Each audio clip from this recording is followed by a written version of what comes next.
Assalamualaikum warahmatullahi ta'ala wabarakatuh. Buat semua guru, warga SKFC serta murid-murid sekalian. Alhamdulillah, kita telah berada di penghujung Ramadan.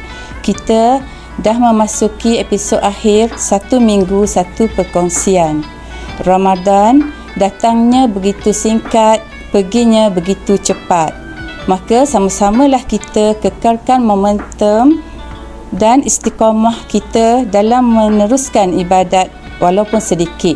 Sebagaimana hadis Nabi, madama wa in qalla. Semoga ada rezeki untuk kita bertemu di Ramadan yang akan datang. Amin.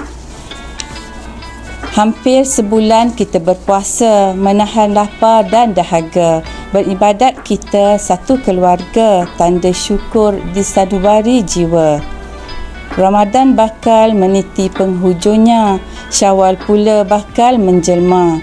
Semua menyambutnya tua dan muda, janganlah kita lupa adab-adabnya. Beberapa sunnah di Aidilfitri perlu kita amalkan, iaitu pertama, kita bertakbir bermulanya malam hari raya sehingga takbiratul ihram solat sunat hari raya. Kemudian kedua, kita saling ziarah menziarahi dan bermaaf-maafan. Ambillah peluang bermaaf-maafan sesama kita. Sesiapa yang ingin dilapangkan rezekinya dan dipanjangkan umurnya, maka hendaklah ia menyambung silaturahim. Rasulullah bersabda, falyasil rahimah. Kedua, memakai pakaian yang cantik. Ketiga, makan sebelum menunaikan solat hari raya.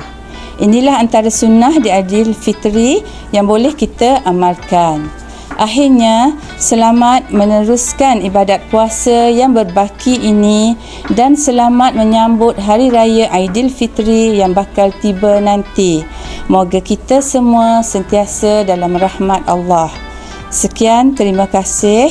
Assalamualaikum warahmatullahi ta'ala wabarakatuh. Allahu Akbar, Allahu Akbar. La ilaha